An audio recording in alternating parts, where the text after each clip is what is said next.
Hi, I'm Nico Papakostandis, Chair of the Exeter Select Board.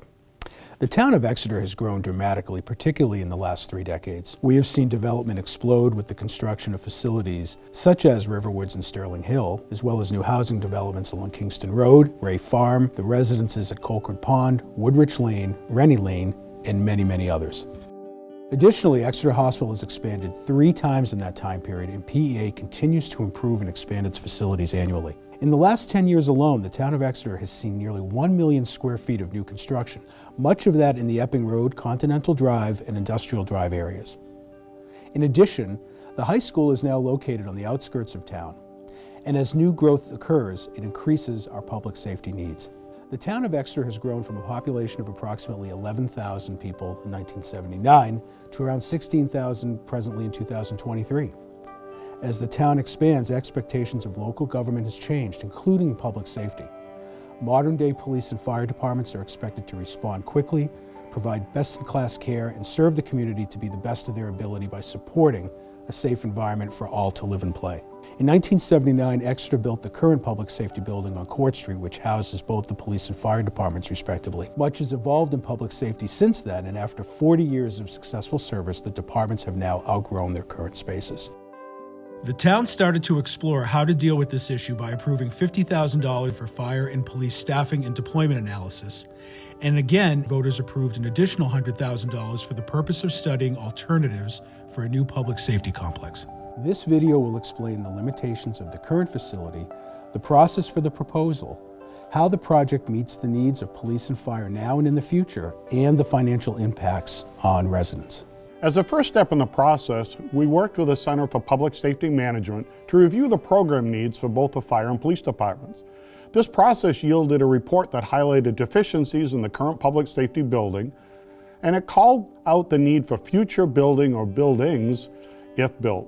In 2021, the town hired LaValle Brenzinger Architects, or LBA, to review the options to meet the deficiencies of the current public safety building on Court, and evaluate options for alternative locations and finally recommend the best and most efficient opportunity to move forward. LBA and town staff reviewed the alternatives, such as various locations, various levels of rehab, or demolishing the current building. The final recommendation was to utilize town-owned land at 6 Continental Drive that had been purchased to support a public safety facility. Once it became clear that a new police station was the path forward, a design and layout was created by LBA.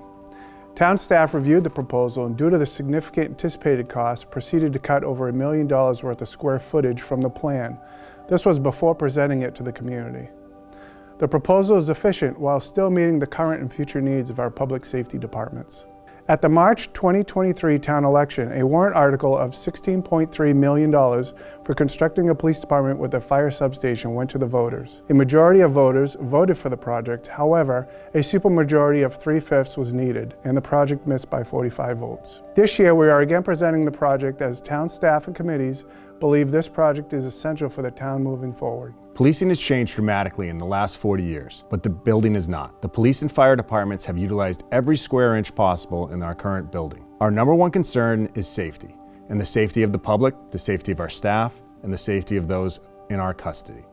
A floor plan, which forces us to escort detainees processing through the staff workplaces and maintenance areas, including a gun cleaning bench. Officers must move staff out of the room before walking through. This condition is unsafe and disruptive to the staff as well as workflow. The building's parking lot is unsecure, allowing public access to fleet vehicles and staff. Recently, a patrol officer was confronted in the parking lot by someone he had given a ticket to earlier in the day.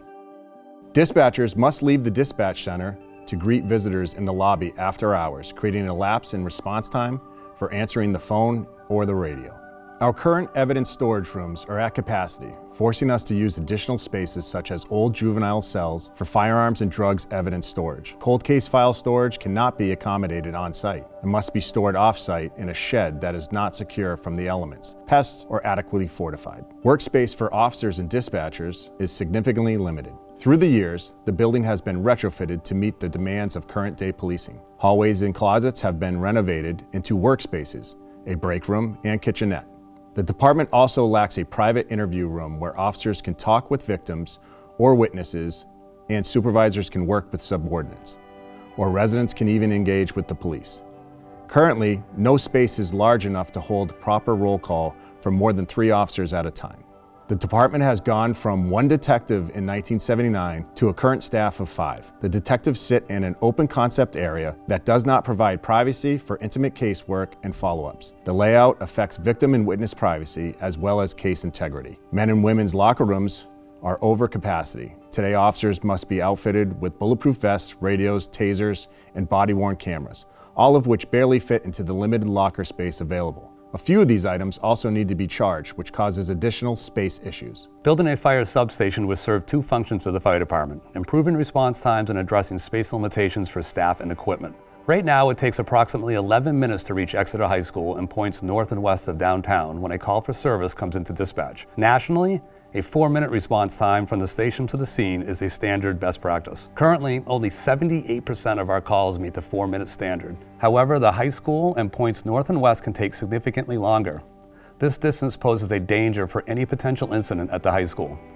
With a substation, we can meet the 4-minute response time 95% of the time. Railroad tracks, downtown congestion, and school zones contribute to longer response times. In a critical incident, every second counts. And while we pride ourselves on our overall quick response times, we aren't able to meet the national standard when it comes to the northern part of town. Having a permanent presence on Epping Road would ensure that if an emergency happens at the high school, north and west of town, or along 101, we can deploy personnel and assets without delay. Much like the police department, we've outgrown our current space. When the building opened in 1979, our call volume was 762 calls annually. In 2022, we responded to approximately 3,914 calls. Of those calls, 60% were for EMS services for our residents. Equipment requirements for fire and EMS have significantly changed since 1979.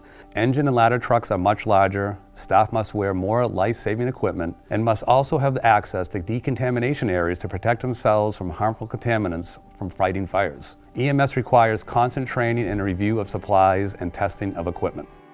Since our firefighter EMTs work a 24-hour shift, the employee needs space to complete necessary reports, attend training, and kitchen space for breakfast, lunch, and dinner, dormitories, and shower facilities. When built, the department staffed 4 firefighters per shift, and now we house 7. We also have seen an increase in women entering the fire service, which requires appropriate facilities. Like the police, the fire department has utilized every square inch of possible space in the current building, such as old closets and former storage areas, retrofitted in an attempt to meet the department's needs. Moving the police staff to another building and constructing a substation attached to a new police station would alleviate the space restrictions of our current facility on Court Street and improve response times to multiple parts of town. 1 in 5 calls for fire and EMS services come from the Epping Road corridor or areas north of Route 101. Response time for those calls will be greatly reduced with a new facility. No new staff or equipment is needed to staff the new facility. Our current staff will be split between the 2 facilities, and equipment already owned by the town will be moved to the new substation. The new building will be energy efficient and net zero ready. A change in the location of the police department will not change how the community engages with the police department. Law enforcement employees will continue to patrol and support all sections of town as they always have. This includes our dedication to community policing in the downtown corridor. A new police department with a fire substation will solve the needs regarding safety, security, and space for both the police department and fire departments. Hi, I'm Russ Dean, the town manager. This year, the town is again planning to put forward a warrant article for this project. The project costs have escalated by 7.5% to $17,522,500. This increase is due mainly to construction inflation. The town would secure a 20-year bond at an estimated 3.65% interest rate. What does this mean for the average taxpayer? Based on current valuations, the project would cost 68 cents per thousand of assessed valuation for a $300,000 home, which equates to $203 per year. For a $400,000 home, it equates to $270 per year. As part of the capital improvement program, the guiding document for planning capital needs for the town, the planning board has endorsed this project. To sum up, I'd like to go over some numbers. In 1979, the Public Safety Building had 44 employees occupying that building, and now the building is bursting with 70 employees, new equipment, and new staff responsibilities. This project would build a facility that will serve our residents for the next 30 plus years. I am proud that the town of Exeter has continued to support its first responders. Thank you very much for taking the time to watch this important video. I encourage all residents with any questions to reach out to any of the select board members or the town manager's office. More information about the project can be found on the town website with important dates, related meetings, and much, much more.